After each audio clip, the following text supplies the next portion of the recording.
I just want to extend a warm welcome to everybody. Um, Welcome to our Pre-Veterinary Student Mentorship Program. This is our second time running the program, so we're very, very excited to have people here. Whether you are a old mentee from last year or a new one for this year, we are very, very excited to have you, and we hope you enjoy your time in the program this year. So we will get started then. All right. So just about our club a bit first. So basically the club was formed by its 4 original members, myself being one of them, and also as well as my execs, Amy and Mandy, who are still here.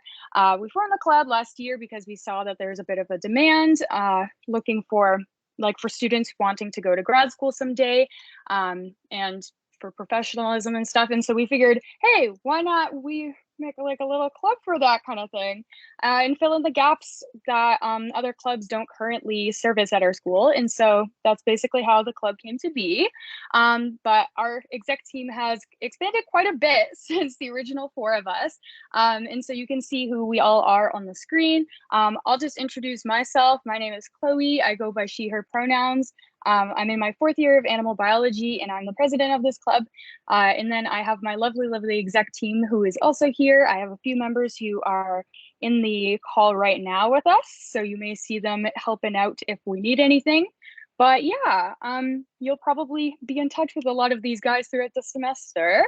And kind of on the same line, I just wanted to mention, I don't know what's up with like the black stuff at the top of the screen, just so you know. However, if you are interested in getting some extracurricular experience, we do currently have available positions on our exec team. Just a few things about differences between being an exec versus like a general member.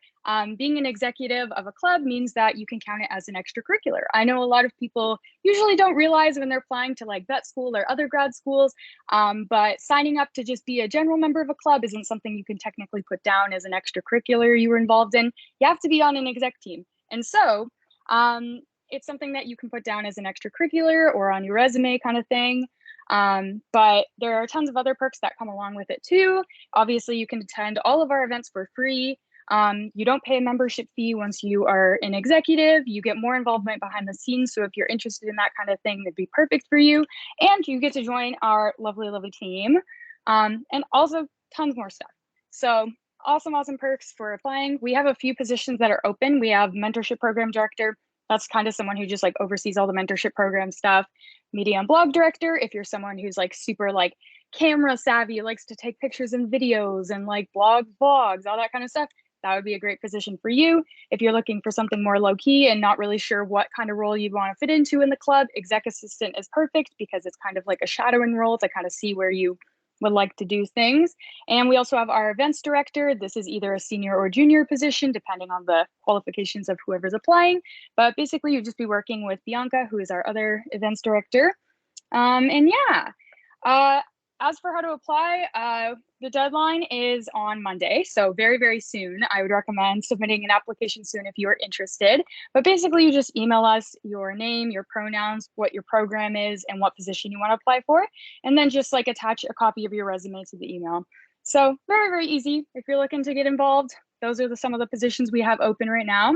But I just figured I would mention that. Now on to a bit about the actual mentorship program itself. So as you guys know, obviously the timeline of the program is just between October 1st and April 7th is when all the meetings are going to be. We have a couple checkpoints we're going to be doing.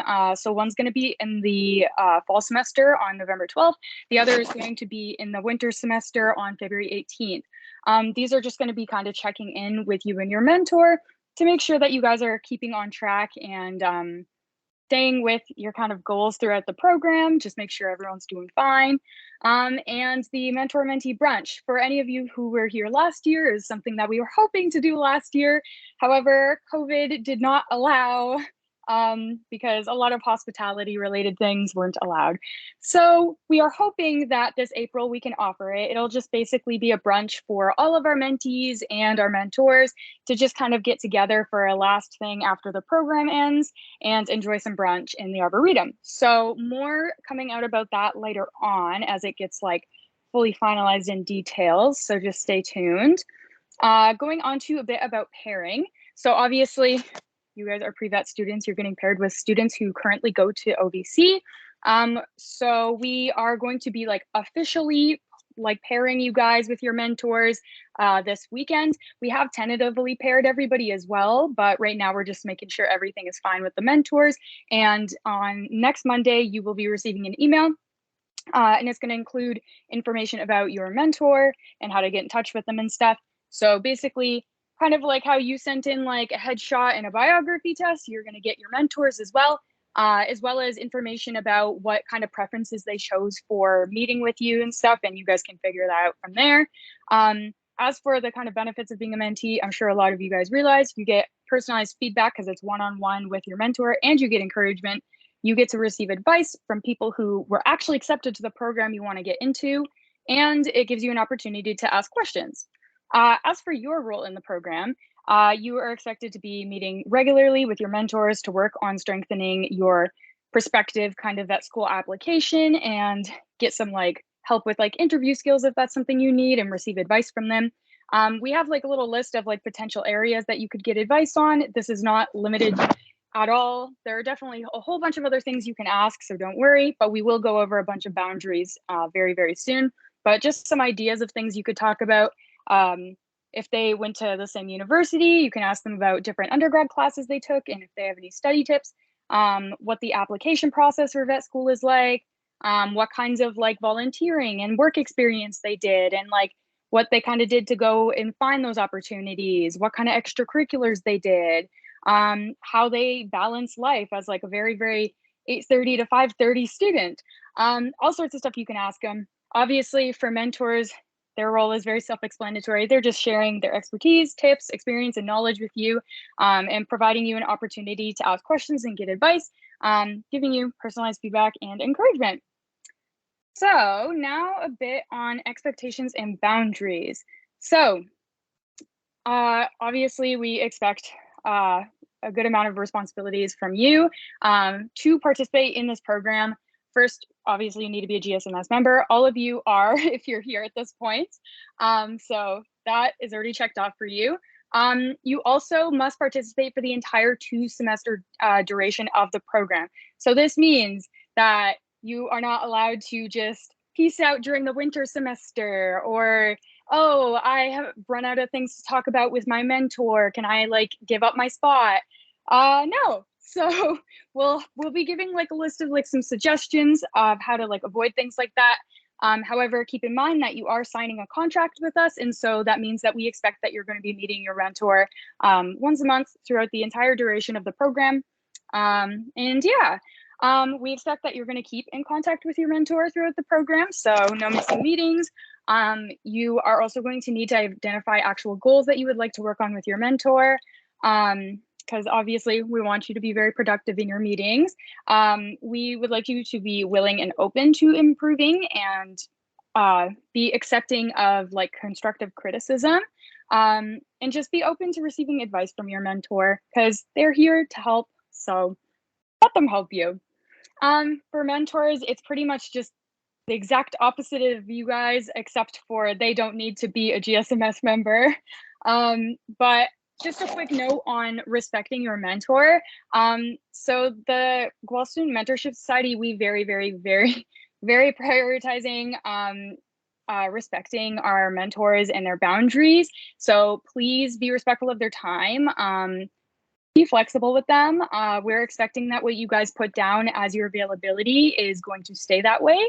And there's not going to be any issues with like wiggling around and saying, oh, I want to move this meeting to this time. Please be respectful of their time and know that they are very busy students who are giving up their time to help you. So just keep that in mind and make sure, please do not overstep any of the boundaries we're going to be talking about either. We don't want to get into any hairy situations with your mentors. So let's keep things professional. Going into the actual boundaries that you guys are expected to follow, you are not allowed to confide in your mentor regarding really personal issues, and the same with them. They are not to confide in you for any kind of issues that got going on. Neither of you guys are therapists to each other. not an appropriate place to be talking about certain things, so please keep that in mind. Definitely do not be asking your mentor any highly personal questions, and we are hoping that they are not going to ask you any questions like that. We have told them in their orientation. We are also asking you to please not expect to be given course resources from them. Please do not ask for that. Keep in mind that academic integrity is not only something that applies to undergrads, but students in vet school too. So please don't be asking them for anything like course resources. You are also expected to not ask them to tutor you for courses. Obviously, they're here to give advice and help you out, but they are not a tutor for your classes. You have SLGs and different tutors on campus who can help you with specific courses. So please make sure you're not asking your mentor to teach you anything regarding course subjects. Also, please do not ask your mentor for any job or volunteer opportunities.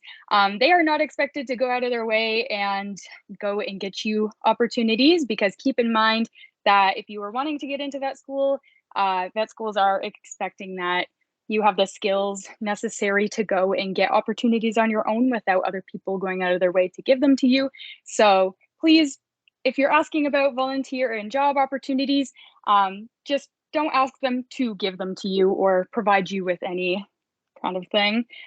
Basically, mentors have the same kind of responsibilities as you, just opposite. However, there are a couple more that we have for them. So first, absolutely do not ask them to contribute or edit your application or BIF if you are applying to vet school this year. That is a highly inappropriate thing to do that I'm sure a lot of you have heard from OVC is very, very not allowed. That counts as academic misconduct, so please do not get yourself in trouble by doing that. Also keep in mind that any of the vet students who have completed the MMIs or the CASPER are not allowed to be sharing any confidential information about specific questions that they answered on there with you. So please do not be asking them for that. If boundaries are ever crossed on either side, we are asking that you, the mentee or the mentor, just contact our exec team immediately. You guys have all of our contact information and we'll be giving it again at the end of this presentation, but just contact us immediately. And keep in mind that depending the severity of the situation, our club reserves all rights to deciding on a case-by-case basis what we're going to do. This could mean that if you're meeting in person, we may move your meetings online. If you're meeting online, we may decide to record your meetings because they are not automatically recorded. Just for safety reasons, we might choose to record. Or in very, very severe cases, it could result in the permanent removal of a mentor or mentee from the program, as well as banning them from participating in the future. Obviously, don't want this to happen and we don't see this happening, but we just wanted to outline all of those consequences just to let you know what will happen if any of those things occur. So as for the cost in the meetings themselves, obviously there is no cost to participate in the program.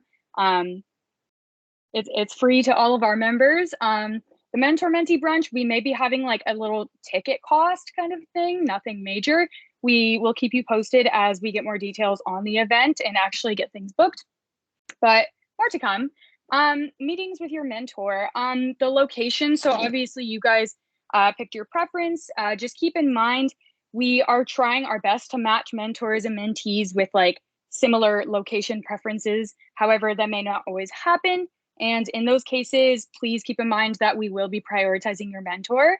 And so if you said, I want to meet in person, like I'm diehard in person, but you were very compatible with your mentor in other ways, then we may still pair you with a mentor who possibly wants to meet online, and you may just have to meet online instead.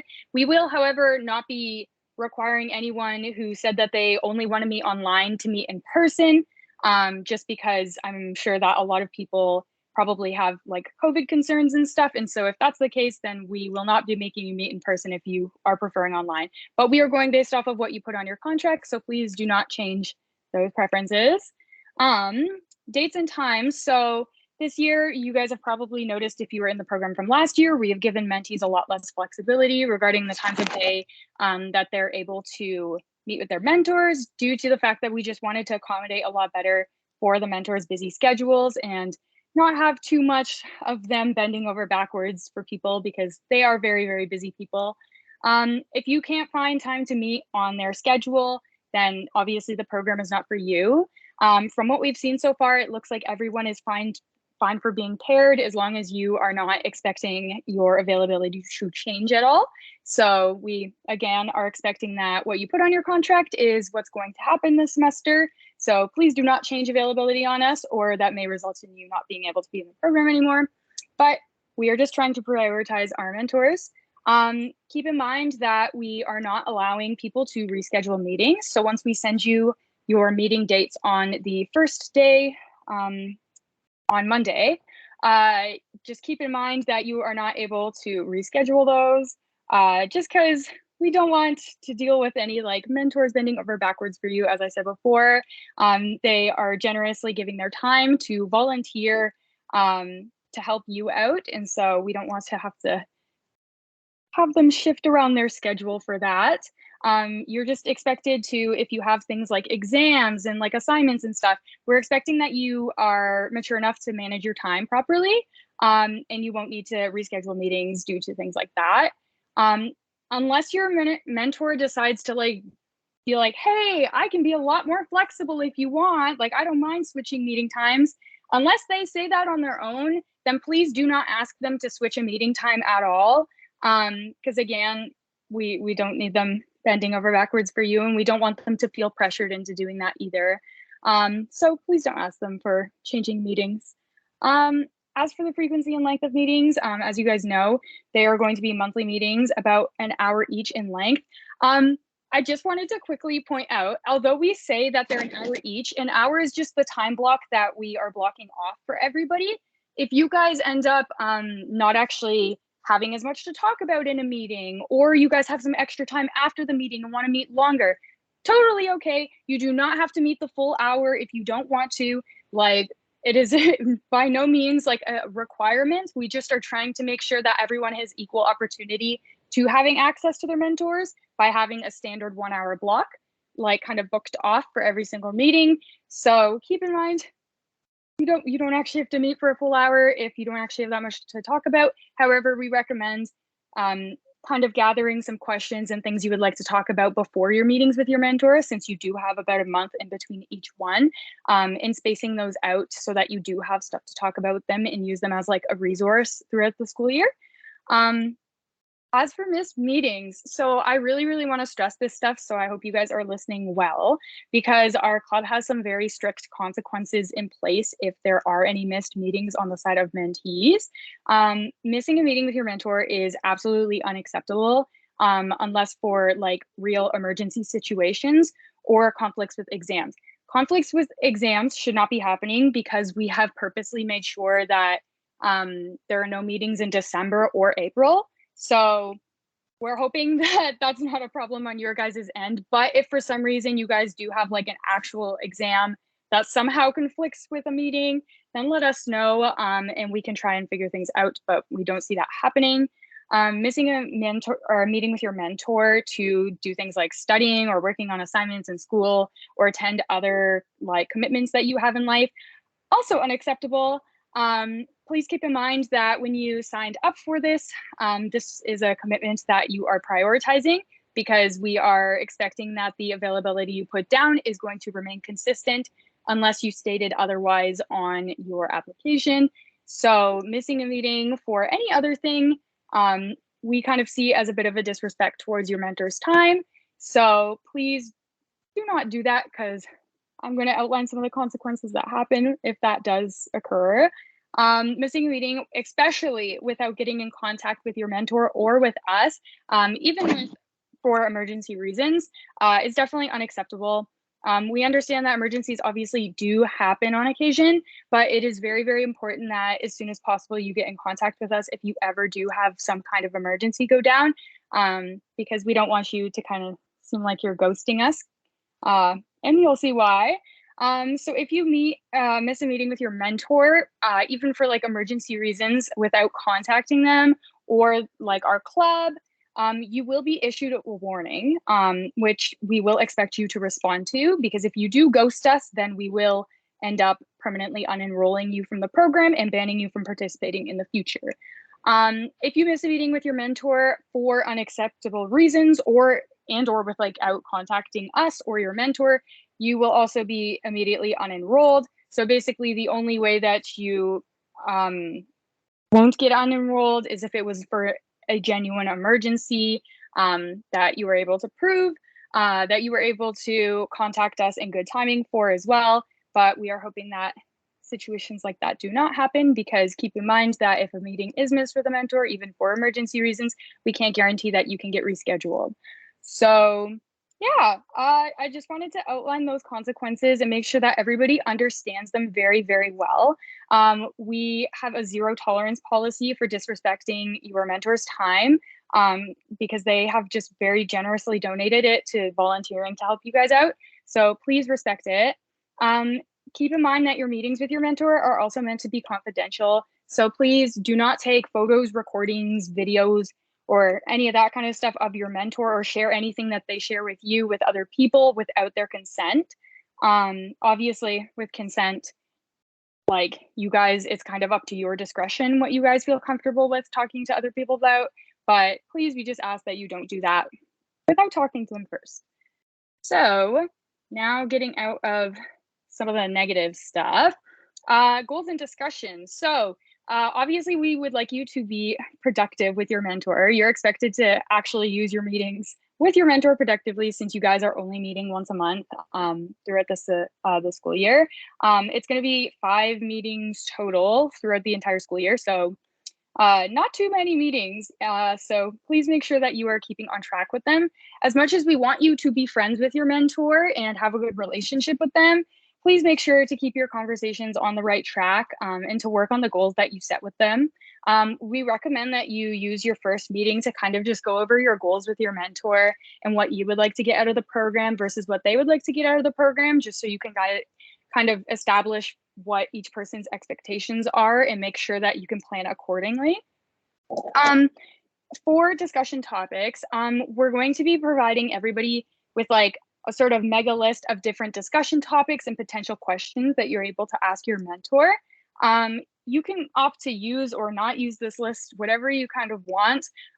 We just wanted to provide you guys with it as just something that can help you out if you're finding it very difficult or hard to come up with questions that you want to ask your mentor. I know on the spot it can sometimes seem very scary and difficult to like figure out, oh no, what did I want to ask this person? You'll think about it like an hour later. But we're hoping that this can kind of keep you on track. And it never hurts to also write down your questions if you think of them. But we will also be providing you and your mentor with a sample curriculum where basically we've split up all of the discussion topics and questions throughout each of the 5 meetings. So if you guys want to follow that, you absolutely can, but you don't have to. It's entirely up to you.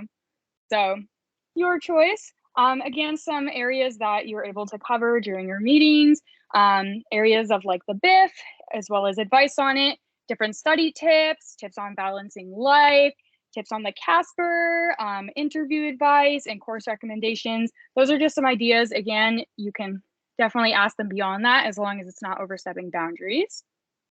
So we're going to get into some FAQ as we near the end of our orientation. So these are some questions you may already have. So if these are questions that you were going to ask at the end, just keep your ears open. So first, who do I contact if I'm having an issue with my mentor or our meetings, whether they're online or in person? So make sure you contact us.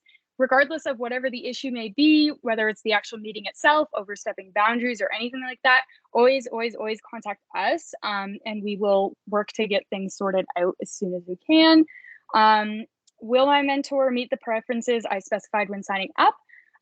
We are hoping so. Obviously, we can never guarantee, for example, how many mentors are going to want to do like marine stuff someday versus the amount of mentees that are. So like we can never perfectly match absolutely everyone, but we do try our best to match everyone based on like their preferences for meeting times, the locations of their meetings, what their kind of goals are in the future, etc., all those kinds of things. Or if you specified any other specific preferences for your mentor, we tried to make sure that those were met. Again, we can't guarantee that all preferences are perfectly met, but we are trying our absolute best to make sure that everyone is compatible with who they're paired with. Can I extend being a mentee for a second year without signing up? No, you absolutely cannot. We would love to have people back next year in the program. I'm sure that a good portion of you here right now were in the program last year. You can always sign up again as long as you remember. However, since you are signing like a contract with us, the contract, at least for this year, only lasts for this year's program. And so you would have to fill it out again next year to participate again. However, if you have participated this year and sign up again next year and there's some information you would like to use again, you can always copy paste it in or tell us that you would like us to, like, for example, reuse like your biography or your picture, and we can definitely do that. But yeah, can I have the same mentor or will I have the same mentor for both semesters? Can I change mentors between semesters? So for this, no, you will have the same mentor for both semesters just to keep things nice and simple. Kind of on the same topic, how will meetings during the winter 23 semester be scheduled if you don't know your schedule yet? Obviously, the vet students know their schedule for the entire school year, but you guys don't. However, usually around November, we have course selection for the winter semester. So around then, we will be sending you some information about your mentor's availability in the winter, and basically kind of similar to how you selected from all of the mentors' availability in your application. You're just going to be selecting your specific mentor's availability to let us know when during the winter semester, after you've selected your courses, you would actually be available to meet with them. That way we'll be able to actually schedule the meetings in advance, and you will be able to stick with the same mentor. And lastly, how will I be paired with my mentor? Can I choose my mentor? Similar to one of the questions we just answered, no, you obviously cannot choose your mentor, just because it wouldn't be very fair and there's probably gonna be a lot of bias in that. And so our execs are working hard to try and make sure that we are just pairing everybody with whoever is most compatible with them. And so we hope you guys are going to be very happy with the people we've selected for you, which you will find out on Monday. Okay. And so quickly before we finish off, I just wanted to post some of the information of where you can find us. Obviously, not sure where everybody has found us before, but if you don't have us on all of these things, definitely get in touch. You can follow us on Instagram and Facebook. Our website has all sorts of information about our club, and so does our Griff Life. And obviously, we have our email if you ever need to get in touch with us in case anything is going on or you have any questions. And yeah, so